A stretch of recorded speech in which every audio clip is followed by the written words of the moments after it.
வணக்கம் நேயர்களே, உள்ளது உள்ளபடி நிகழ்ச்சிக்கு உங்களை வரவேற்பது ஆண்ட்ரூஸ். வழக்கமா இந்த டைம் பாத்தீங்கன்னா ஒரு பசியான நேரம், சாப்பிடுற நேரம். இப்ப வேலை முடிச்சுட்டு வீட்டுக்கு போய் சாப்பிட போறவங்களுக்காக போயிட்டு இருப்பாங்க. அப்படிங்கிற பட்சத்தில் வேற ஒரு வேலையில டிராவல் பண்ணி போயிட்டு இருக்கவங்களும் சரி, அந்த ஹோட்டல்ல இருக்கக்கூடிய அந்த ஸ்மெல்ஸ் எல்லாம் பாத்தீங்க அப்படின்னா பசியை தூண்டக்கூடிய ஒரு ஸ்மெல் எல்லாம் வரும். அது மூக்கு அதனுடைய பணியை சிறப்பா செய்யும். ஆனா அதே மாதிரி டிராவல் பண்ணும்போது பார்த்தோம் அப்படின்னா பல இடங்கள்ல ஒரு மாதிரியான நல்ல வாசனை அப்படிங்கறதும் கிடைக்கும். சில நேரங்களில் கெட்ட வாசனை அப்படிங்கிறது ஒரு துர்நாற்றம் போன்ற ஒரு வாசனையும் நமக்கு அதுக்குண்டான ஸ்மெல் பண்ண முடியும். இந்த மாதிரி திண்டுக்கல் பக்கத்துல நீங்க போகும்போது பாத்தீங்க அப்படின்னா, குறிப்பா திண்டுக்கல் அந்த பேகம்பூர் மற்றும் வத்தலக்குண்டு சாலையில பாத்தீங்கன்னா ஒரு விதமான ஒரு துர்நாற்றம் வந்து வீசப்படும். அது என்ன காரணம் அப்படின்னா, அங்கு ஏராளமான தோல் தொழிற்சாலைகள் இருக்கிறது. இதுல பாத்தீங்க அப்படின்னா வேலை பார்க்கக்கூடிய தொழிலாளர்கள் பார்த்தா கிட்டத்தட்ட 3000க்கும் மேற்பட்ட பேர் வேலை பார்த்துட்டு இருக்காங்க. இந்த தொழிற்சாலையில் இருந்து வெளியேறக்கூடிய அந்த கழிவு நீர் சுத்திகரிக்கப்படாததால் அங்க இருக்கக்கூடிய நூற்றுக்கணக்கான ஏக்கர் விளைநிலங்கள் பாதிக்கப்பட்டிருக்கின்றன. இதையடுத்து கடந்த 10 ஆண்டுகளுக்கு முன்பு தோல் தொழிற்சாலை உரிமையாளர்களும் அரசும் இணைந்து மாசு கட்டுப்பாட்டு விதிமுறைகளின்படி கழிவுநீர் சுத்திகரிப்பு நிலையமும் அமைச்சிருக்கிறாங்க. இந்த நிலையில இப்போ என்ன சொல்றாங்க அப்படின்னா, தோல் தொழிற்சாலைகளின் கழிவுகளான அந்த கொம்பு, முடி, கழிவு தோல் இது போன்ற இதெல்லாம் பயன்படுத்தி அது மூலமாக தயாரிக்கப்படக்கூடிய ஒரு சில பொருட்கள் பாத்தீங்கன்னா திறந்த வெளியிலே காய வைக்கிறாங்க. அதன் மூலமாக 24 மணி நேரம் அங்க துர்நாற்றம் வீசுவதோடு அந்த பகுதி மக்களுக்கு காசநோய் உள்ளிட்ட பல்வேறு விதமான சுகாதார கேடுகளும் ஏற்படுவதாக அங்கு குறை கூறுகிறார்கள் அந்த பகுதி மக்கள். இது தவிர திண்டுக்கல் நகரில் சேகரிக்கப்படும் கழிவு நீரும் பாதாள சாக்கடை திட்டத்தின் மூலம் இப்பகுதிக்கு கொண்டு வரப்பட்டு சுத்திகரிக்கப்பட உள்ள நிலையில் கழிவு நீரை என்ன செய்ய போகிறார்கள் என்பதே கேள்விக்குறியாக இருக்கிறது. இது பற்றி நாம் இன்றைய உள்ளது உள்ளபடி நிகழ்ச்சியில் பேச காத்திருக்கிறோம். குறிப்பாக திண்டுக்கல் பகுதியில் இருந்த மக்களும் அங்க இருக்கக்கூடிய பிரச்சனைகளை பேச காத்திருக்கிறார்கள். இது பற்றிய ஒரு செய்தி தொகுப்பை இப்போது நாம் பார்க்கலாம். திண்டுக்கல் பேகம்பூர் மற்றும் வத்தலகுண்டு ரோட்டில் சுமார் 43 தோல் தொழிற்சாலைகள் உள்ளன. இதில் 3000க்கும் மேற்பட்டோர் வேலை பார்த்து வருகின்றனர். மாசு கட்டுப்பாட்டு விதிமுறைகளின்படி தோல் தொழிற்சாலைகளிலிருந்து வெளியேற்றப்படும் கழிவுநீர் சுத்திகரிக்கப்பட வேண்டியுள்ளது. இதற்காக மெம்பர்னி பயோரெக்டர், ரிவர்ஸ் ஆஸ்மோசிஸ் தொழில்நுட்பத்தில் இயங்கும் கழிவுநீர் சுத்திகரிப்பு நிலையங்களை அமைக்க வேண்டியுள்ளது.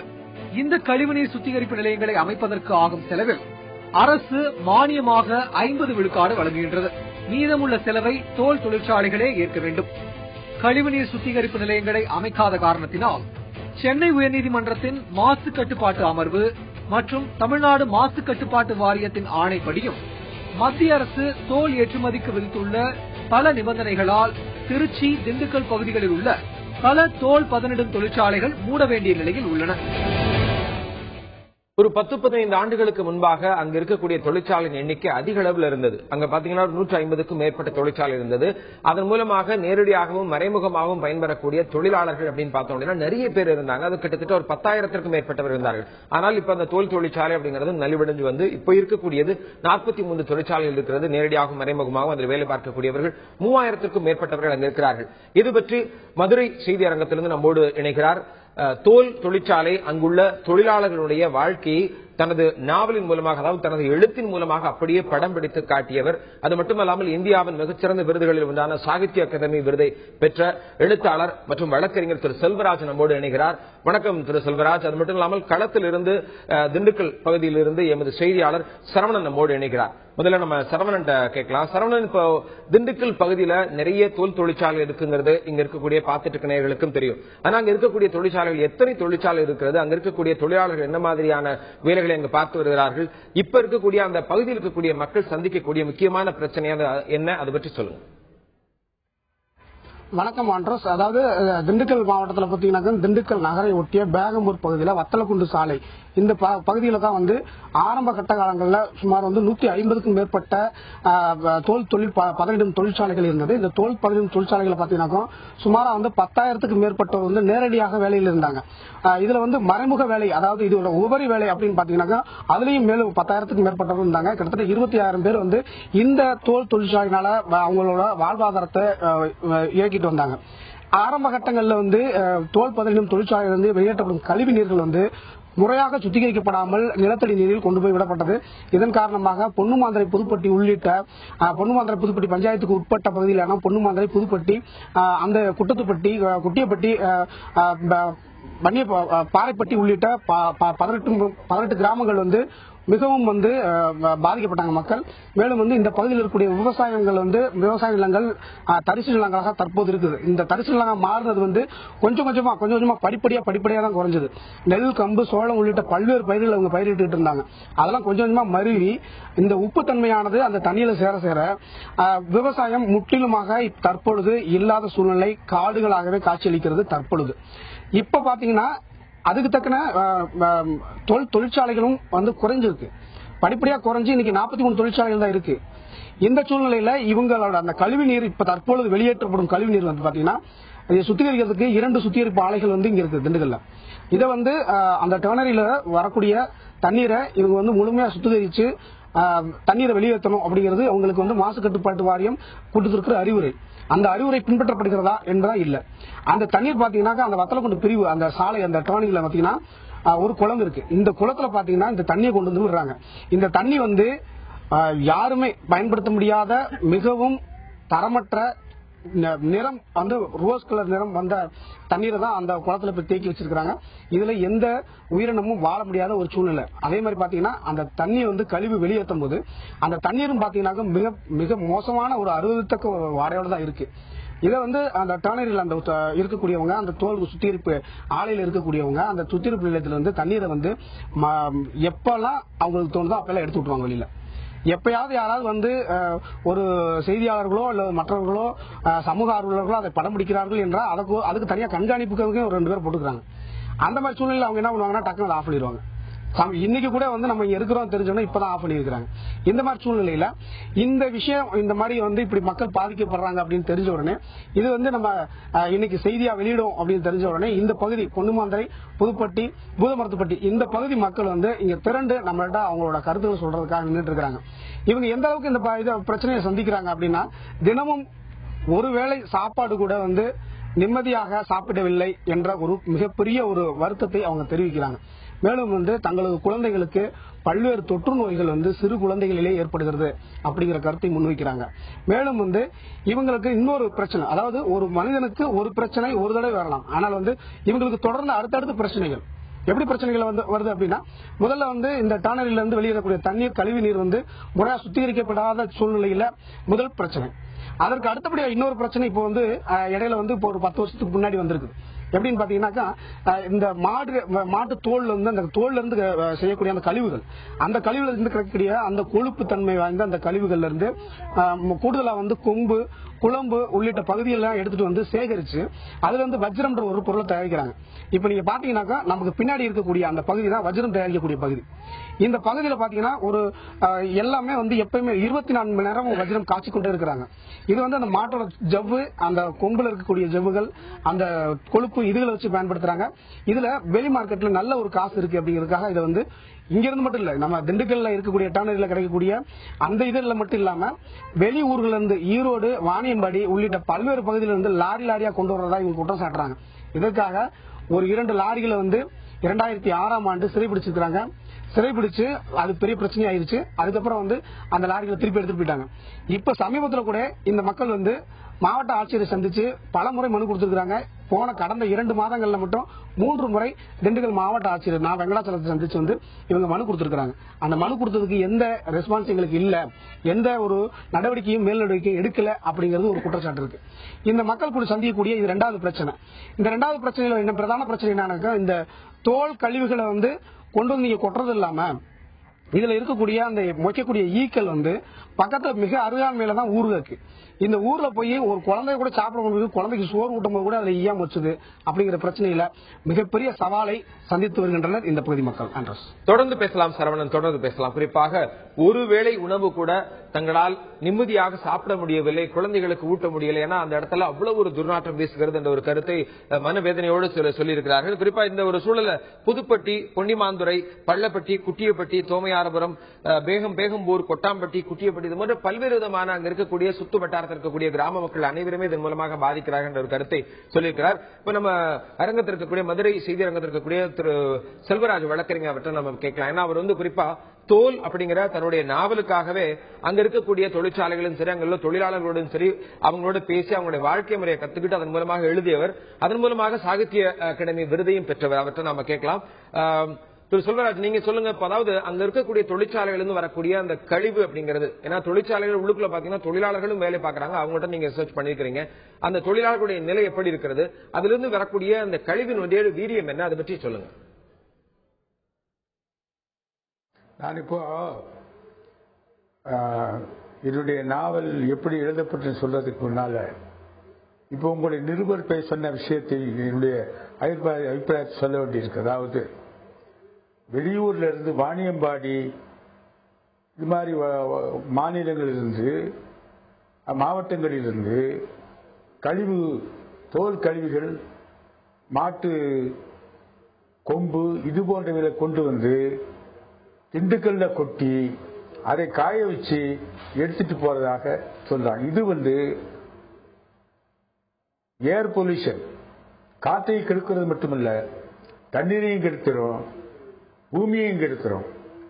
இதை எதிர்த்து திண்டுக்கல் இருக்கக்கூடிய டேனரி ஒர்க்கர்ஸ் யூனியன் அவங்களுடைய சங்கத்தில் இருந்து மாசு கட்டுப்பாடு வாரியத்திற்கும் அரசாங்கத்திற்கும் தெரியப்படுத்தியிருக்காங்க. அதே மாதிரி திண்டுக்கல் இருக்கக்கூடிய டேனரி முதலாளிகளும் தங்களுக்கு ஆபத்து ஏற்பட்டிருக்கிறது என்று சொல்லியிருக்காங்க. ஏன்னு அவங்க என்ன நினைக்கிறாங்கன்னு சொன்னா, இப்படி வெளியூர்ல இருந்து வாணியம்பாட்டில கொண்டு வந்து இங்க காய வச்சு எடுத்துட்டு போறதுனால எங்களுடைய தொழில் பாதிக்கிறது மட்டும் இல்ல, எங்களுக்கு கெட்ட வரையும் உண்டு பண்ணுறாங்க என்று அவங்க அரசாங்கம் தெரியப்படுத்தியிருக்காங்க. இந்த விஷயத்துல அரசாங்கம் கொஞ்சம் தீவிரமாக செயல்பட்டு வெளியூரிலிருந்து கொண்டு வரக்கூடிய கழிவுகளை இந்த ஊரில் கொட்டாமல் இருப்பதற்கும், அப்படி கொட்டினால் அதன் மேல் கடுமையான நடவடிக்கை எடுப்பதற்கும் அரசாங்கமும் அரசாங்க அதிகாரிகளும் மாசு கட்டுப்பாட்டு வாரியமும் தலையிட்டு செய்தால்தான் அதை நிறுத்த முடியும். இங்க உள்ள கழிவு இருந்து அது வேற விஷயம். ஆனா வெளியூர்ல இருந்து வாணியம்பாட்டில இருந்து நார்த்தார்காட்ல இருந்து கொண்டு வந்து இந்த ஊர்ல கொட்டி வச்சு போனா இந்த ஒரு மக்கள் மட்டும் இல்ல, அங்க இருக்கக்கூடிய ஜனங்களும் அவங்க இழிச்சாயனை நினைச்சிட்டு பண்ற வேலை. இதை எதிர்த்து மக்கள் ஒன்றுபட்டு போராடணும். ஏன்னு இதை சொல்றேன்னு சொன்னா, இந்த மாசுபடுவது நம்ம தமிழ்நாட்டை பொறுத்த மட்டும், இந்தியாவை பொறுத்த மட்டும் எல்லாரும் சுயநலமா இருக்கிறோம். இந்த வெளியூர்ந்து கொண்டு வரப்படுகிற கழிவுகள் கொட்டப்பட்டு காயப்பட்டு போறதுனால என்ன ஆச்சுன்னா, மாசு காத்து ஸ்பாயில் ஆயிடுது, காத்து கெட்டு போகுது, தரையும் கெட்டு போகுது, அந்த இடங்கள் அந்த தரை கெட்டு தண்ணியும் கெட்டு போகுது. அப்ப என்ன ஆச்சுன்னா, அந்த ஊர் ஜனங்களுடைய வாழ்க்கை மட்டும் இல்ல, பக்கத்து ஊருக்கு அந்த தண்ணி பரவினா அங்கேயும் தண்ணி மாசுபட்டு போகுது.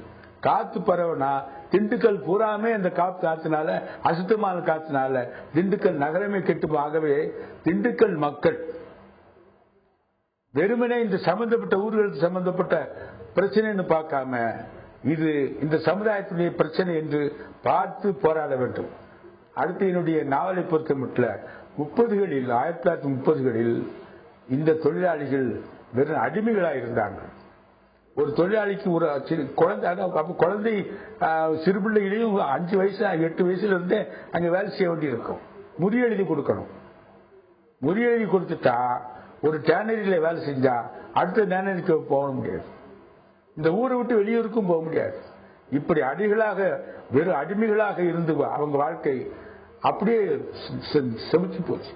இதை எதிர்த்து கம்யூனிஸ்ட் கட்சி அவங்க தொழிற்சங்கத்தை ஆரம்பிச்சு, அது தொழிற்சங்கத்தின் மூலமாக அவங்க நடத்தின போராட்டத்தின் காரணமாக ஜாதி எதிர்ப்பும் நடந்துச்சு. அன்னைக்கு இந்த ஜனங்கள் ஊருக்கு வெளியே தான் இருந்தாங்க, திண்டுக்கல் நகரத்துக்கே வர முடியாது, வந்து அவன் வெளியேற்றிடுவாங்க. ஒரு இன்சிடென்ட் என்னன்னு சொன்னா, அந்த ஒரு நாடக கொட்டையில அந்த நாடகம் பார்க்க ஒரு தாழ்த்தப்பட்ட மகன் உட்கார்ந்து இருக்கான். இதை மேல் ஜாதிக்காரன் பார்த்துட்டான். எப்படிதான் நீ நாடகம் பார்க்கணும்னு சொல்லி அவனை அடிச்சு நொறிச்சு அவனை மோசமாக பண்ணிவிட்டாங்க. அவனுடைய உயிருக்கு ஆபத்தான அளவுக்கு அடிச்சாங்க. இப்படி ஊருக்குள்ளே வர முடியாம இருந்த தாழ்த்தப்பட்ட மக்களை நடத்திய அவங்களை மனிதர்களாக்கி போராட வைத்து அவங்களுடைய இயக்கத்தை பலப்படுத்தின காரணமாக இன்றைக்கு தொழிலாளர்களுடைய இயக்கம் பலப்பட்டு அவங்க சங்கம் முதலாளிகளோடு நெகோசியேட் பண்ணக்கூடிய அளவுக்கு அந்த சங்கம் வளர்ந்திருக்கு. தொடர்ந்து பேசலாம் திரு செல்வராஜ், தொடர்ந்து பேசலாம். குறிப்பா அவங்க சொல்லும்போது 2 விதமான கருத்துக்களை முன்வைத்திருக்கிறார். ஒண்ணு வந்து பாத்தீங்க அப்படின்னா 1930 இருந்து அந்த தொழிலாளர்களுடைய நிலை இன்று மாறி இருக்கிறது. அவர்கள் வந்து ஒரு யூனியன் மூலமாக ஆரம்பிச்சு அவங்களுடைய வாழ்க்கைக்காக போராடி இருக்கிறார்கள். அது ஒரு நிலை வந்து கொண்டிருக்கிறது ஒரு கருத்தை முன்வைத்திருக்கிறார்.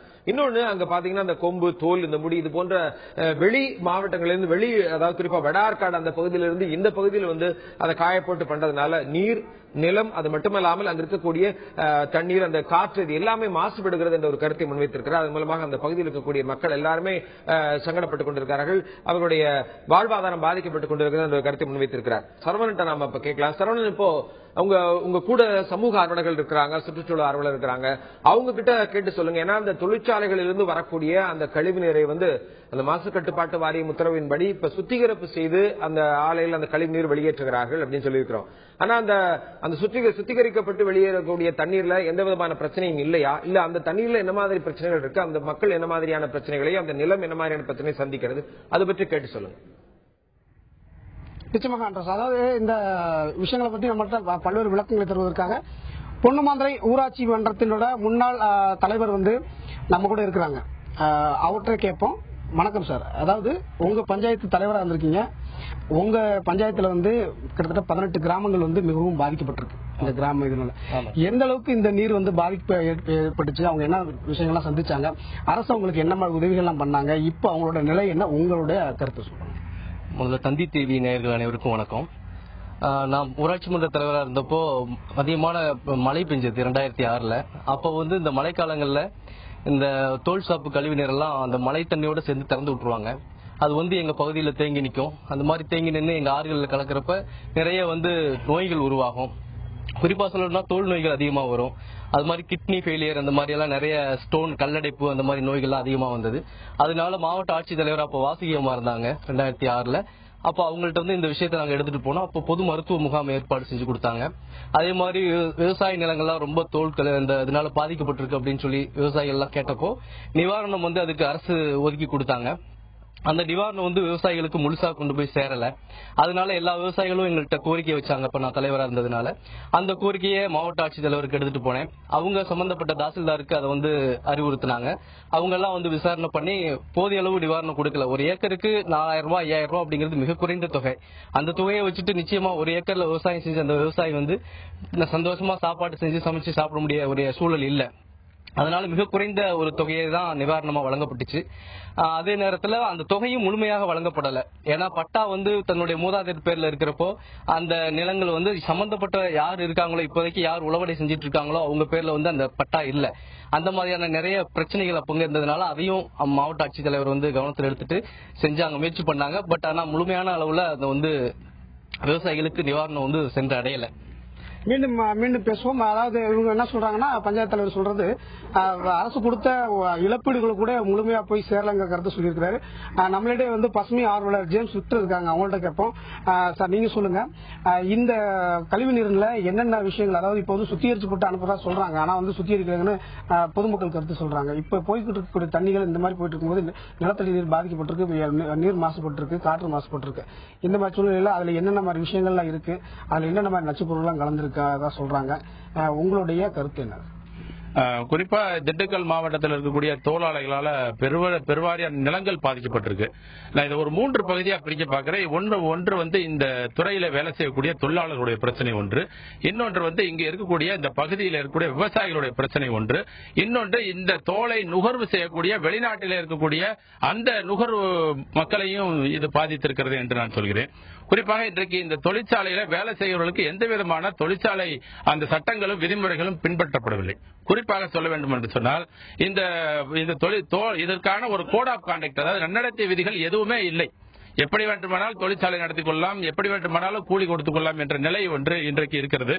இதனால் இன்றைக்கு கிட்டத்தட்ட 20 கிராமங்களுக்கு மேல் இருக்கக்கூடிய 20,000-25,000 மக்கள் இதனால் பாதிக்கப்பட்டிருக்கிறார்கள். அந்த மக்கள் இன்றைக்கு தங்களுடைய வாழ்வாதாரத்தை வந்து விவசாயத்தை மூடிவிட்டு, இங்கே பார்த்தால் சீமக்கருவிழா முள் நிறைய இந்த பகுதியில் முள் செடிகள் நிறைந்திருக்கிறது.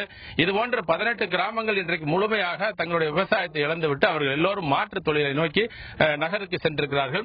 இன்னொன்று பார்க்கிற பொழுது இந்த தோலை ஷூக்களாகவும் செருப்புகளாகவும் தயார் செய்கின்ற பன்னாட்டு கம்பெனிகள் வெளிநாடுகளில் இதை விற்கிற பொழுது அங்கேயும் இருக்கக்கூடிய அந்த நுகர்வு வெளிநாட்டு குறிப்பாக ஐரோப்பிய நாடுகளில் இருந்து என்ன சொல்கிறார்கள் என்று சொன்னால், இங்கே தடை செய்யப்பட்ட பல கெமிக்கல், அதாவது ரசாயன பொருட்களை இந்த தொழிற்சாலைகள் பயன்படுத்துகின்றன.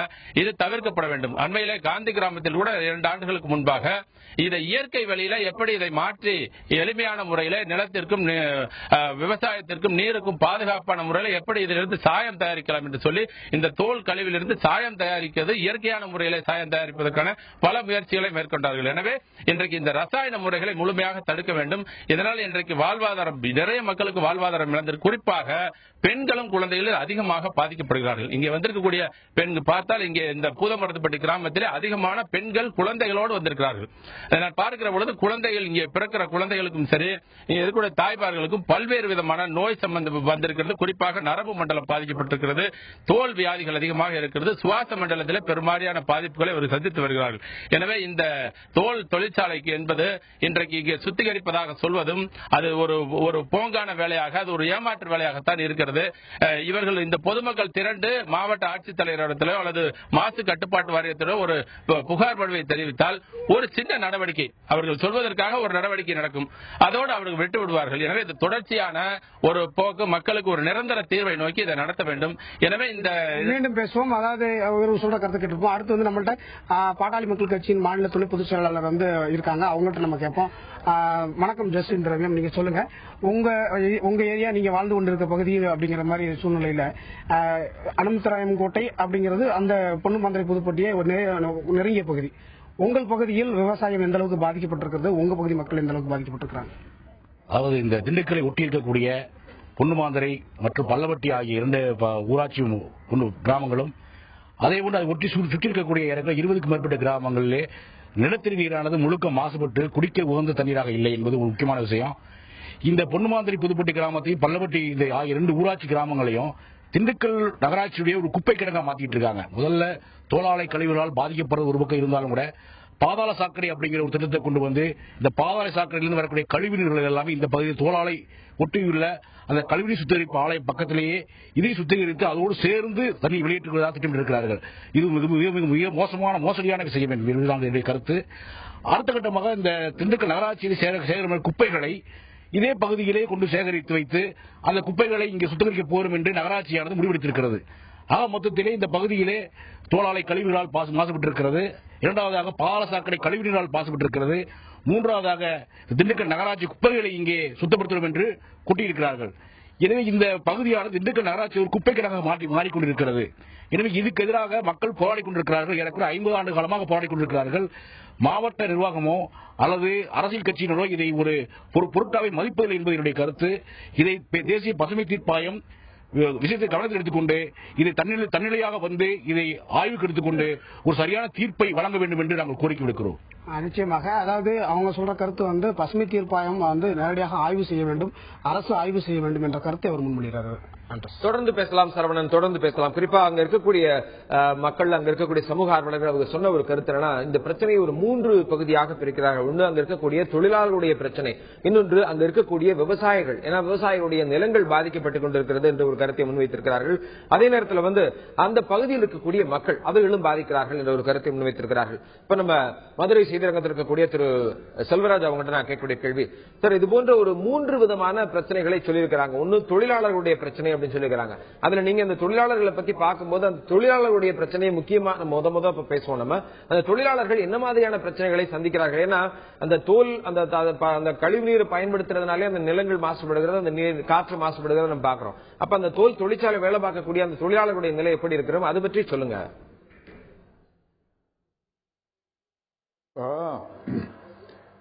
தொழிலாளர்கள் நிலைமை பற்றி சமூக ஆர்வலர் சொன்ன கருத்தை நான் ஏற்றுக்கொள்ளல.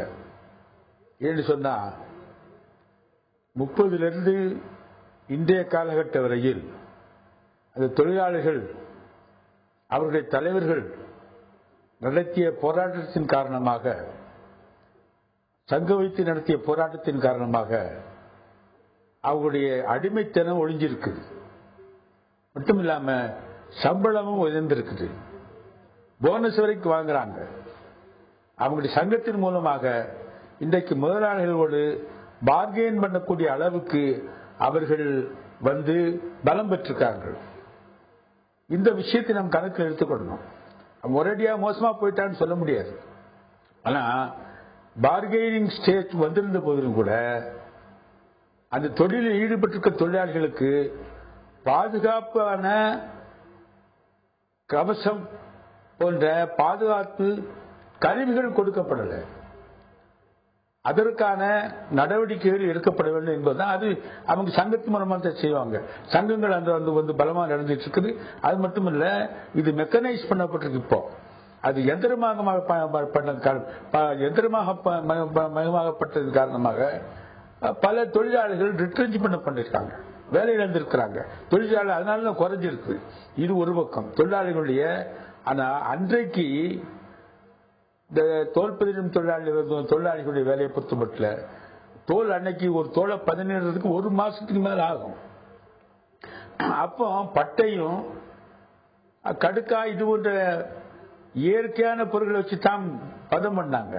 அதனால தொழிலாளிக்கு கை இது மாதிரி பாதிப்பு இருந்தாலும் இப்ப என்னாச்சுன்னா கம்ப்ளீட்டா கெமிக்கல்ஸ் எங்க இருந்து இல்லாம வேண்டாத, அவர் சொன்ன மாதிரி வேண்டாத நமக்கு வெளியூர்ல வெளிநாட்டுல ஒதுக்கப்பட்ட தடை செய்யப்பட்ட கெமிக்கல்ஸை கொண்டு வந்து இங்க வேலை வாங்குறாங்க. இது பல்நாட்டு நிறுவனங்கள் என்ன நினைக்கிறான்னா, இந்தியாவை ஒரு குப்பை தொட்டியாகவும் இந்திய தொழிலாளிகளை அவங்களுடைய பரீட்சை பார்க்கக்கூடிய கருவிகளாக பார்த்து செய்யறாங்க. இதை நம்ம இந்திய அரசாங்கமே இதை அனுமதிக்கிட்டு இருக்குது. இதை எதிர்த்து மகாபெரிய போராட்டம் திண்டுக்கல்ல மட்டுமில்ல, தமிழ்நாட்டில் மட்டுமில்ல, இந்தியாவை பூரா நடத்த வேண்டிய நிலைமை இருக்குது. அப்படி இருக்கும்போதுதான் இப்ப அதெல்லாம் வந்திருக்குது. இங்கேயும் ஒரு பகுதி மக்கள் மட்டும்தான் பாதிக்கப்படுறாங்க, அப்படித்தான் நினைக்கிறாங்க. அந்த கழிவு நீர் காரணமாக நிலத்தடி நீர் பாதிக்கப்படுது. நிலத்தடி நீர் பாதிக்கப்பட்டதன் காரணமாக பல ஊர்களில் விவசாயம் பாதிக்கப்பட்டு போச்சு. குறிப்பாக பள்ளப்பட்டியோ கொட்டப்பட்டிங்கிற ஊர், கொட்டப்பட்டிக்கு கத்திரிக்காய் என்பது மிகவும் பிரபலமானது. ஆனா கொட்டப்பட்டியில் இப்ப கம்ப்ளீட்டா கத்திரிக்காயே இல்லை. அதனால திண்டுக்கலை சுற்றி இருக்கக்கூடிய நிலங்கள் பாதிக்கப்பட்டு விவசாயம் மட்டும் பாதிக்கப்படவில்லை, குடிநீர் பாதிக்கப்பட்டால் மற்ற நம்ம குடிக்கிற நீர் பாதிக்கப்பட்ட நீரே பாதிக்கப்பட்டு எப்படி அந்த ஜனங்களே பாதிக்கப்படுறாங்க. ஆகவே இதை எதிர்த்து ஒரு சமுதாயம் சேர்ந்தே போராட வேண்டியிருக்கு. அப்படி போனாதான் 3 விதமா பார்க்கும்போது, ஒன்று வந்து தொழிலாளர்களுடைய போராட்டம், 2வது விவசாயிகளுடைய போராட்டம், சிரமங்கள், காற்றே கெட்டு போகுது. இதெல்லாம் எதிர்த்து நடத்தக்கூடிய ஒரு இயக்கமானது மக்கள் ஒன்றுபட்டு, திண்டுக்கல் மக்கள், இந்த புதுப்பட்டி இந்த மாதிரி ஊர்களில் இருக்கிற மக்கள் மட்டும்தான் பாதிக்கப்படுகிறார்கள் என்று பாராமல், நிலத்தடி நீர் பாதிக்கப்பட்டால், மாசு ஏர் பொல்யூஷன் ஆனால், நிலம், தண்ணீர், காற்று பாதிக்கப்பட்டால் இந்த திண்டுக்கல் நகரமே பாதிக்கப்படும் என்ற உணர்வோடு சமூக ஆர்வலர்களும் தொழிற்சங்க தலைவர்களும் அரசியல் தலைவர்களும் மக்களை திரட்டி அது அதற்கான அவங்களை ஒரு கான்சியஸா அது மாசு கட்டுவார் மட்டும் பத்தாது. அவங்க கண்படப்பா வேலையை செஞ்சுட்டு போறாங்க. தொடர்ந்து பேசலாம் ஐயா. குறிப்பா அவங்க குறிப்பிட்டது போல இது போன்ற ஒரு பிரச்சனைகளை அங்க இருக்கக்கூடிய தொழிலாளர்கள் சந்தித்து வருகிறார்கள். அந்த தொழிற்சாலைகளிலிருந்து வரக்கூடிய கழிவுநீர் மூலமாக அங்க இருக்கக்கூடிய விவசாய நிலங்கள் பாதிக்கப்பட்டுக் கொண்டிருக்கின்றன என்று சொல்லியிருக்கிறாங்க. இந்த திண்டுக்கலை பொறுத்த வரைக்கும் நம்ம அங்க டிராவல் பண்ணி போகும்போது பார்த்தோம், நிறைய பூக்கள் பார்த்திருக்கிறோம், நெற்பயிர்கள் பார்த்திருப்போம். இது எல்லாமே அங்கு பாழாகக்கூடிய ஒரு நிலை இருக்கிறது என்ற ஒரு கருத்தை முன்வைத்திருக்காரு. சரவணன் கேட்கலாம். சரவணன் சொல்லுங்க, இப்போ அங்க அந்த தொழிற்சாலைகள் மூலமாக அந்த வரக்கூடிய கழிவு நீரை சுத்திகரிப்பு செய்து தண்ணீரை வெளியேற்றணும் அப்படின்னு சொல்லிட்டு மாசு கட்டுப்பாடு வாரியம் சொல்லியிருக்காங்க. அதன் மூலமாக 2 சுத்திகரிப்பு நிலையங்கள் அமைச்சிருக்காங்க. அதற்கு பிறகும் அதிலிருந்து வரக்கூடிய அந்த கழிவு நீர் பாதிப்புக்குள்ளாகக்கூடிய வகையில் இருக்கிறதா? அந்த பகுதி மக்கள் என்ன சொல்லுகிறாங்க, அது பற்றி சொல்லுங்க. நிச்சயமாக இது தொடர்பாக நம்மள்ட்ட வந்து மார்க்சிஸ்ட் கம்யூனிஸ்ட் கட்சியின் ஒன்றிய செயலாளர் இருக்காரு அஜய் கோஷ் அவருக்கு. அப்புறம் திரு அஜய் கோஷ், நீங்க சொல்லுங்க, இந்த தொழிற்சாலைகள் வந்து வெளியிடக்கூடிய கழிவுகள் வந்து இன்னைக்கு வந்து சுத்திகரிப்பட்டு அனுப்பப்படுறதா சொல்றாங்க தொழிற்சாலைகள் வந்து. ஆனா இன்னைக்கு நிலைமை அந்த மாதிரி இல்லைங்கிறது பொதுமக்கள் கருத்து. இந்த மாதிரி சூழ்நிலையில விவசாயிகள் எந்த அளவுக்கு பாதிக்கப்பட்டிருக்காங்க, இந்த கழிவு நீர் இப்போதைக்கு சுத்திகரிப்பட்டு தான் வருதா, மாசு கட்டுப்பாடு வாரியம் இதை வந்து ஏதாவது நடவடிக்கை எடுத்திருக்குதா, உங்களுடைய கருத்து என்ன? பொதுவா தோல்சாப் கழிவு நீரால் விவசாய நிலங்கள், நிலத்தடி நீர் கடுமையா வந்து திண்டுக்கல் சுற்றுப்பகுதியில் கடுமையா பாதிக்கப்பட்டிருக்கு. அடியநுத்து, வெள்ளோடு, பள்ளப்பட்டி, பஞ்சம்பட்டி, அனுமந்தராயங்கோட்டை, பொன்மாந்துறை, அப்புறம் அணப்பட்டி, செட்டிநாயக்கன்பட்டி, கொடவனாறு அந்த ஆற்று படுகையில் இருக்கக்கூடிய விளைநிலங்கள் அனைத்தும் கடுமையாக பாதிக்கப்பட்டிருக்கு. குறிப்பா ஒரு 20 வருஷ காலமாக 20 வருஷத்துக்கு முன்னாடி இந்த பகுதிகளில் வந்து நெல்லு, கரும்பு, வாழை இது மாதிரி பிரசித்தி பெற்ற நம்ம கொட்டப்பட்டி, கத்திரிக்காய் உட்பட புகழ்பெற்ற விவசாயம் நடைபெற்ற ஒரு பகுதி. இந்த பகுதியில் 20 வருஷமா, ஏன் 20 வருஷமா இப்படி கடுமையா பாதிக்கப்பட்டிருக்குன்னா, இந்த தொழிற்சாலைகள்ல பயன்படுத்தக்கூடிய அந்த தோலை பதப்படுத்துவதற்கு பயன்படுத்திய பொருட்களுடைய தன்மை மாறிடுச்சு. முன்னாடி எல்லாம் வந்து ஆவாரம்பட்டை, கடுக்காய், நாட்டு சர்க்கரை, நல்லெண்ணெய் இதெல்லாம் பயன்படுத்தி இந்த தொழிலை வந்து பண்ணிக்கிட்டு இருந்தாங்க. ஆனா இப்ப இந்த 20 வருஷத்துக்கு முன்னாடி இருந்து கடுமையான ரசாயனங்களை வந்து பயன்படுத்துறதுனால இன்றைக்கு விவசாயம் வந்து செய்ய முடியாத அளவுக்கு இந்த விவசாய நிலங்கள் வந்து கடுமையாக பாதிக்கப்பட்டு விட்டது. அதே மாதிரி நிலத்தடி நீரும் அதனுடைய தன்மை வந்து மாறிடுச்சு. இந்த மதுரை ரோட்டில், வத்தலகுண்டு ரோட்டில் முன்னாடிலாம் நல்ல தண்ணியாக இருந்த கிணறுகளில் இன்றைக்கு உப்பு தண்ணியாக அதை தொட முடியாத அளவுக்கு அந்த தண்ணீரும் வந்து மாசுபட்டுருச்சு. இதுக்கு காரணம் வந்து இந்த நிர்வாகம், மாவட்ட நிர்வாகம் அவங்க வந்து முறையான ஏற்பாடு செய்யாத காரணத்தினால இந்த மாதிரி வந்து சீரழிவுக்கு வந்து உட்படுத்தப்பட்டிருக்குது. போதுமான உங்களோட கோரிக்கையை வந்து நீங்க வந்து மாசு கட்டுப்பாட்டு வாரியத்துக்கோ இல்ல மாவட்ட நிர்வாகத்துக்கோ சொல்லிருக்கீங்களா? அதுக்கு எந்த நடவடிக்கை எடுத்திருக்காங்க? நாங்க இதுக்கு தொடர்ச்சியா போராட்டம் நடத்தி ஒரு அளவுக்கு இந்த பாதிக்கப்பட்ட பாதிக்கப்பட்ட விவசாயிகளுக்கு போதுமான அளவுக்கு இல்லைனாலும் கூட ஒரு அளவுக்கு வந்து நிவாரணம் கொடுத்தாங்க. ஆனா வந்து இதுல வந்து ஒரு நம்ம மக்கள் எதிர்பார்க்கிற அளவுக்கு அவங்க நடவடிக்கை என்பது இல்லை. இன்றைக்கும் போதுமான சுத்திகரிப்பு என்பது இல்லை.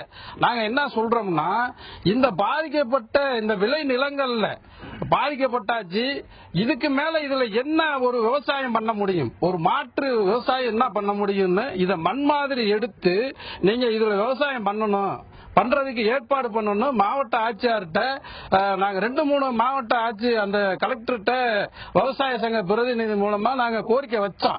ஆனா போதுமான ஏற்பாடுகள் வந்து இல்ல. நாங்க மீண்டும் மீண்டும் வலியுறுத்துறது என்னன்னா, இப்ப கூட வந்து மாநகராட்சி கழிவு நீரையும் கொண்டு வந்து இந்த பள்ளவட்டி பஞ்சாயத்துல வந்து விடுறதுனால மேலும் வந்து இது வந்து பாதிக்கப்படும். அப்படி பாதிக்கப்படும் பொழுது இந்த பகுதி மக்களுடைய அந்த விளைநிலங்கள்ல வந்து இந்த விளைநிலங்களை பாதுகாப்பதற்கும் அதுல மீண்டும் மாற்று விவசாயம் என்ன பண்ண முடியும் என்பதற்கும் அரசாங்கம் உரிய கவனம் செலுத்தணும். அதை உறுதியாக நடவடிக்கை எடுக்கணும்ன்றதுதான் இந்த பகுதி விவசாயிகளுடைய, மக்களுடைய, எங்களுடைய கோரிக்கையா இருக்கிறது என்றதை நாங்க தெரிவிச்சுக்கிறோம்.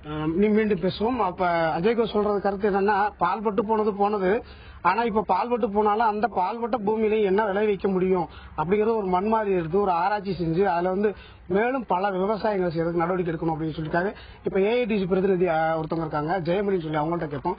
ஐயா, நீங்க சொல்லுங்க, இப்ப இந்த பகுதி மக்கள்ல பாதிக்கப்பட்டவங்க நீங்களும் ஒருத்தவங்க, எந்த அளவுக்கு பாதிக்கப்பட்டிருக்கீங்க, விவசாயங்கள் பாதிப்பு எப்படி இருக்கு, இப்ப இந்த சுகாதாரத்துறை நடவடிக்கை எப்படி இருக்கு, அதாவது வந்து இந்த கழிவு நீரை மாசு கட்டுப்பாட்டு வாரியம் கண்காணிக்கணும்ன்ற ஒரு விதி இருக்கு, அந்த மாதிரிலாம் கண்காணிக்குதா? நீங்க வந்து இது தொடர்பாக வந்து பல்வேறு போராட்டங்களை நடத்திருக்கிறீங்க, இதை பத்தி உங்க கருத்து சொல்லுங்க. இது தோல் பயிர் தொழிலாளர்கள் தொழிலிருந்து வரக்கூடிய கழிவு நீர்னால இந்த பகுதி ஏற்கனவே சொல்லியிருக்கிறாங்க.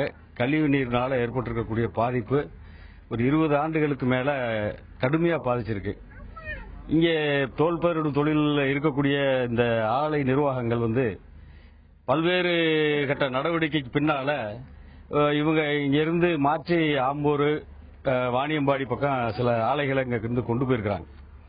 இப்ப அதற்கு பின்னால இங்க அரசு இந்த நாங்க போராட்டத்திற்கு பின்னால இங்க இருக்கக்கூடிய சுத்திகரிப்பு நிலையத்தை ஏற்படுத்தணுங்கிற கட்டம் வந்த ஒருபாடு அதற்கான நிதி ஒதுக்கப்பட்டு இங்கே கொண்டு வந்த ஒருபாடும் கூட என்னன்னா ஆலை நிர்வாகங்கள் சரியான அதற்கான நிதியை தரல. அரசு கொடுத்திருக்கக்கூடிய நிதி கூட இன்னும் 2,60,00,000 மாவட்ட கருவூலத்துல கிடப்புல கிடக்கு. இங்க இருந்து கழிவு நீர் வெளியேறுவதை இங்கே இருக்கக்கூடிய அந்த சுத்திகரிப்பு நிலையத்தில் முழுமையா கொண்டு போய் சேர்க்க முடியாத அளவிற்கு சுத்திகரிப்பு நில வேலைகள் சரியான முறையில் நடக்காதனால அந்த பணமும் அங்க கிடக்கு. எங்களை பொறுத்தவரை இந்த சுத்திகரிப்பு நிலையத்தை முறைப்படுத்தணும். விவசாய நிலங்கள் பாதிக்கப்படுகிற இந்த விவசாய நிலங்களை பாதுகாக்கணும்னு சொன்னா சுத்திகரிப்பு நிலையத்திலிருந்து வெளியேறக்கூடிய தண்ணீரை ஓப்பனா குளத்துக்குள்ள விடாம அதை ஒரு மாற்று வழியாக கொண்டு போய் இங்கே இந்த நிலங்கள் பாதிக்காத அளவுல கொண்டு போகிறதா எங்களுடைய கோரிக்கை. மீண்டும் பேசுவோம். அதாவது என்ன சொல்றாங்கன்னா இவங்க அரசு அதாவது இந்த சுத்திகரிப்பு நிலையத்தை செயல்படுத்துவதற்கு அரசு சார்பில் பணமும் இந்த தொழிற்சாலை நிர்வாகிகள் சார்பாகவும் பணமும் 2 பணமும் சேர்ந்துதான் இந்த சுத்திகரிப்பு நிலையம் செயல்பட்டு இருக்கு. இப்ப இதை டெவலப் பண்ணணும் அப்படிங்கிறதுக்காக அரசு கொடுத்த பணம் கருவூலத்தில் இருப்பதாக இவர் தகவல் சொல்றாரு. ஆண்ட்ரோஸ் தொடர்ந்து பேசலாம் சரவணன். இப்ப நம்ம அரங்கத்தில் இருக்கக்கூடிய திரு செல்வராஜ் எழுத்தாளர் அவற்றை கேட்கலாம். சார், இந்த தோல் தொழிற்சாலைகளுடைய அந்த பிரச்சனைகள் எல்லாம் பேசிட்டு வந்துட்டு இருக்கிறோம். சோ இதுல நீங்க இந்த தோல் அப்படிங்கிற நாவல் மூலமாக அவங்களுடைய வாழ்க்கை வரலாற்று முழுசா நீங்க எழுந்ததுனால உங்ககிட்ட ஒரு பொதுவான ஒரு கேள்வி என்னன்னா, இந்த பிரச்சனைக்கு ஒரு தீர்வாக நீங்க என்ன சொல்ல நினைக்கிறீங்க?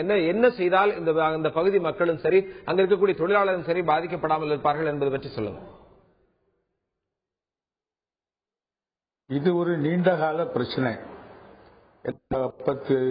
50 ஆண்டு காலமாக இந்த பகுதியில் இந்த நீர் நிலத்தடி நீர் 50 அடிக்கு கீழே போயாச்சு. 50 அடி மாசுபட்டு போச்சு, நிலமும் மாசுபட்டு போயிடுச்சு. தொழிற்சாலைகளை மூடினது மட்டும் மூடினா தொழிலாளர்கள் பாதிக்கப்படுவாங்க. ஆகவே அரசாங்கமும் சமுதாயம் கடுமையாக இதை பற்றி ஆலோசனை செய்யணும்.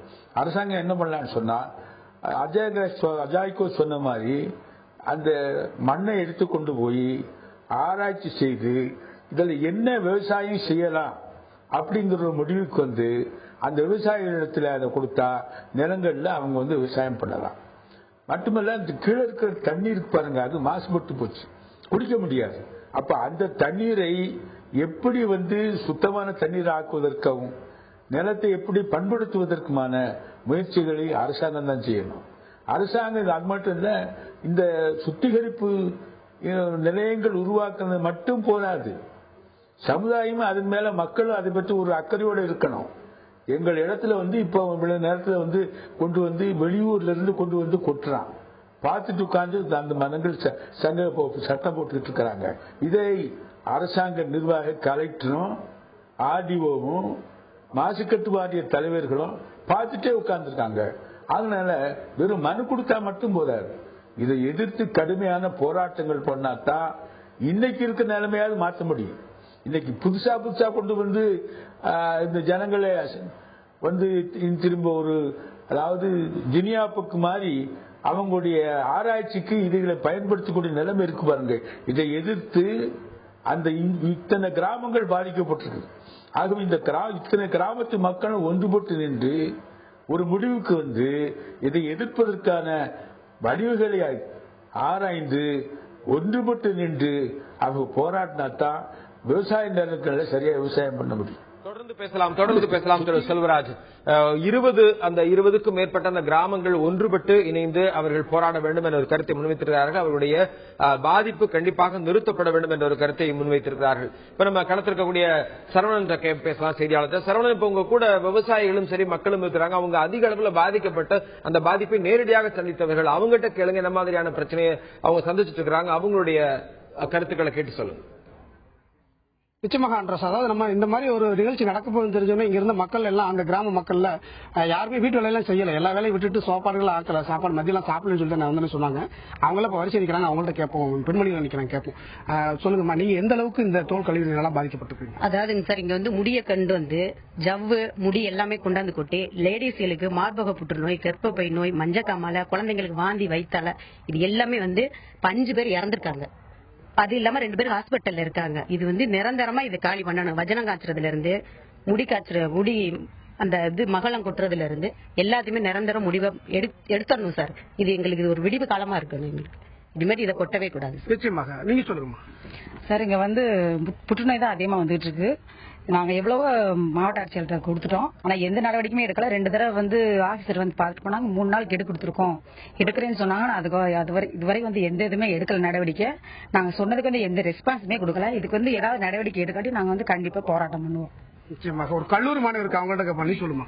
சார் திண்டுக்கல்ல வந்து ஜவ்வு கொட்டுறதே கிடையாது. ஜவ்வே இல்ல. எங்களுக்கு வந்து திண்டுக்கல் இல்லாம ஈரோடு, சேலம், ஆம்பூர், வாணியம்பாடி இங்க இருந்து தான் ஜவ்வு, வெளி மாவட்டத்துல இருந்து தான் ஜவ்வுங்க வந்து கொட்டுறாங்க. அங்க கொட்டனால இதுக்கு முன்னாடி வந்து எந்த பிரச்சனையும் இல்ல. ஆனா இது மேலும் மேலும் சின்ன பிள்ளைங்களுக்கு தான் ரொம்ப பாதிக்கப்படுது. என்னன்னே தெரியல. திடீர்னு ஆஸ்பத்திரி கூட்டி போற மாதிரி இருக்கு. வாந்தி எடுக்கிறாங்க, உடம்பு சரியில்லாம போகுது அடிக்கடி. எங்க ஊர்ல கேன்சர் இது வரைக்கும் வந்ததே கிடையாது. ஆனா இது வரைக்கும் 10 பேருக்கு கேன்சர் வந்திருக்கு, 8 பேர் இறந்திருக்காங்க. இது மட்டும் இல்லாம சுவாசிக்கவே முடியல. தண்ணி ஃபுல்லுமே வந்து நல்ல தண்ணியா இருந்த குடிநீர் தண்ணி கூட இப்ப வந்து கெட்டு உப்பு தனியா மாறிடுச்சு. இதுக்கு ஒரு முடிவு தரலாட்னா நாங்க வந்து கண்டிப்பா போராட்டம் பண்ணுவோம். அது மட்டும் இல்லாம நீங்க எத்தனையோ தடவை வந்து மாவட்ட ஆட்சியர்கிட்ட வந்து மனு கொடுத்திருக்கோம். ஆனா இது வரைக்கும் எங்களுக்கு எந்த விதமான ரெஸ்பான்ஸ் பண்றதே கிடையாது. இதுக்கு ஒரு முடிவு நீங்க காணணும்னு சொல்லிதான் எல்லாரும் பொதுமக்கள் எல்லாம் ஒன்று திரட்டி வந்திருக்கோம். இதுக்கு ஒரு நல்ல முடிவு சொல்லுங்க. நிச்சயமாக நீங்க சொல்லுமா. நாங்க திண்டுக்கல் மாவட்டத்துல இருந்து பூதமர்த்திப்பட்டியில இருந்து பேசுறோம் சார். எங்க அத்தை 2 மாசத்துக்கு முன்னாடிதான் சார் இறந்து போனாங்க. அவங்களுக்கும் கேன்சர் நோய் தான் சார் வந்துச்சு. அதனால எங்க குடும்பத்துல இருக்கவங்களுக்கும் இந்த ஊர் மக்களுக்கும் அந்த நோய் வராம தடுக்கணும் சார். அதுக்கு கலெக்டர் தான் சார் நல்ல நடவடிக்கை எடுக்கணும்னு நான் தயவு செய்து கேட்டுக்கிறோம் சார். நீங்க சொல்லுங்க. எங்க ஊர் பூதமருத்துப்பட்டி. எங்க ஊர்ல வந்து சின்ன குழந்தைகளுக்கு அதிகமா பாதிக்குது. பொதுவா வந்து வாந்தி வைத்தால, மஞ்சக்காமல என்ன நோயின்னு திடீர்னு வருங்க. வந்ததுமே வாந்தி போகுது, வைத்தால வருதுமா, எங்களை ஆஸ்பத்திரி கூட்டி போமா அப்படின்னு சொல்லுங்க. முத இந்த ஜவ்வை எங்களுக்கு இந்த கழிவு நீர், இந்த வஜரம் இதெல்லாம் எடுத்து தயவு செஞ்சு எடுத்து கொடுக்கலாம். இல்ல நாங்க போராட்டம் பண்ணுவோம். மக்கள் கருத்து கேட்டிருப்பீங்க. இதுல வந்து அதிகமா வந்து பாதிக்கப்பட்டவங்க வந்து பெண்கள் தான் பாதிக்கப்பட்டிருக்கிறாங்க. அவங்கதான் வந்து இப்ப வந்து சமீபத்துல கூட நோய் தொற்று தாக்கி வந்து ஒருத்தர் இறந்திருக்கிறாங்க சமீபத்துல 2 மாசத்துக்கு முன்னாடி. இதனால வந்து பல்வேறு இன்னல்களை சந்திக்கிறதா சொல்றாங்க. சரவணன், இப்ப அங்க இருக்கக்கூடிய மக்கள் எல்லாமே குறிப்பா அந்த குழந்தைகளுக்கும் பெண்களுக்கும் ஏற்படக்கூடிய பிரச்சனைகள் எல்லாமே சொன்னாங்க. ஒவ்வொருத்தரும் தனிப்பட்ட முறையில ஒரு சில பிரச்சனைகளா சொல்லியிருக்காங்க. ஒரு சாரார் வந்து அங்க உள்ள மாவட்ட ஆட்சித்தலைவரை போய் சந்திச்சிருக்காங்க அப்படிங்கிற கருத்தை முன் வச்சிருக்காங்க.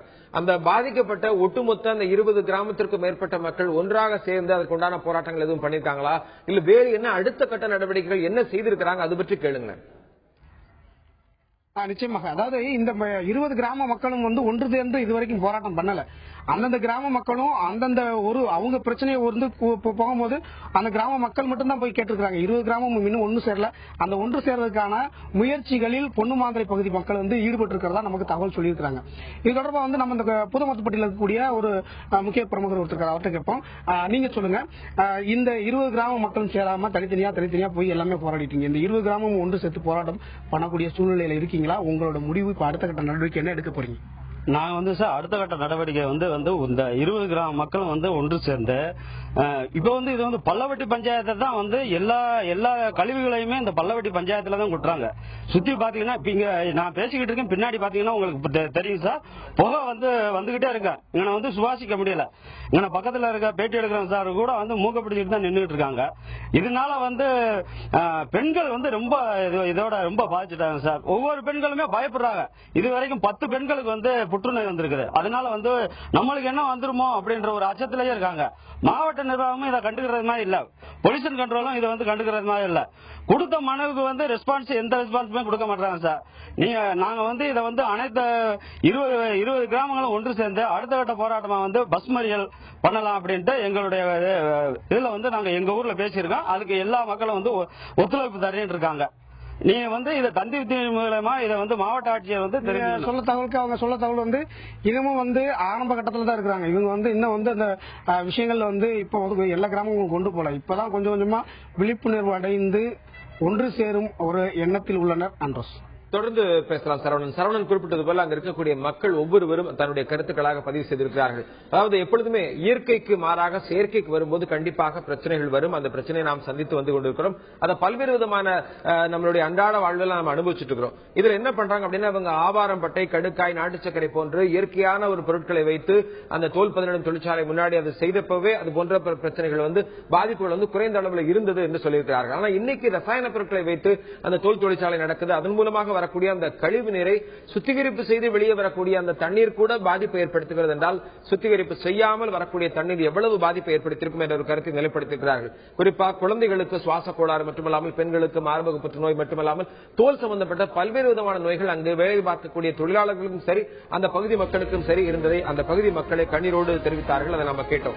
இந்த ஒரு நிலைக்கு ஒரு மாற்று அப்படின்னு பார்த்தோம்னா கண்டிப்பாக அந்த சுத்திகரிப்பு நிலையத்தை வந்து மாசு கட்டுப்பாடு வாரியம் தொடர்ந்து ஆய்வு செய்து அதிலிருந்து வரக்கூடிய அந்த தண்ணீர் அந்த கழிவுநீர் என்பது ஒரு ஜீரோ டிஃபெக்டிவ் அந்த மாதிரியான ஒரு தண்ணீர் வெளியே வரணும். ஏன்னா வெளியில வரக்கூடிய தண்ணீர் மூலமாக எந்த ஒரு பிரச்சனையும் வராதபடி மாசு கட்டுப்பாட்டு வாரியம் தொடர்ந்து ஆய்வு செய்ய வேண்டும். ஒரு முக்கியமான ஒரு கருத்து. இன்னொன்னு பார்த்தோம் அப்படின்னா இந்த விவசாய நிலங்கள் அப்படிங்கிறது பாத்தீங்கன்னா ஏற்கனவே பாதுகாப்பு இல்லாமல் இருக்கு. அதுக்கு ஒரு பாதுகாப்பு வேண்டும் என்ற ஒரு கருத்தை முன்வைத்திருக்கிறார்கள். அது மட்டுமல்லாமல் மாற்று விவசாயம் செய்வதற்கு அங்கு மண் மாதிரி எடுத்து அந்த மண்ணினுடைய நிலை எப்படி இருக்கிறது என்பது பற்றி அறிந்து அதற்கு என்ன ஒரு மாற்று நடவடிக்கை செய்ய வேண்டும் என்பதை அங்க இருக்கக்கூடிய நிர்வாகத்தினர் அதற்குண்டான உரிய நடவடிக்கை எடுக்க வேண்டும். அதற்கு ஒட்டுமொத்த கிராம மக்களும் ஒற்றுமையோடு செயல்பட வேண்டும் என்ற ஒரு முக்கியமான கருத்தை முன்வைத்திருக்கிறார்கள்.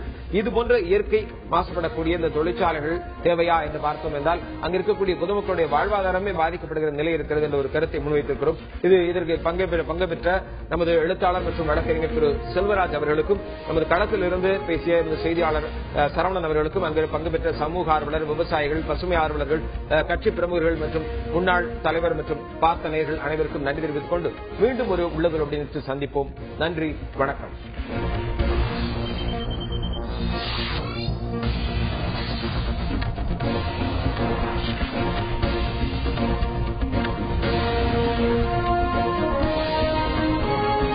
you.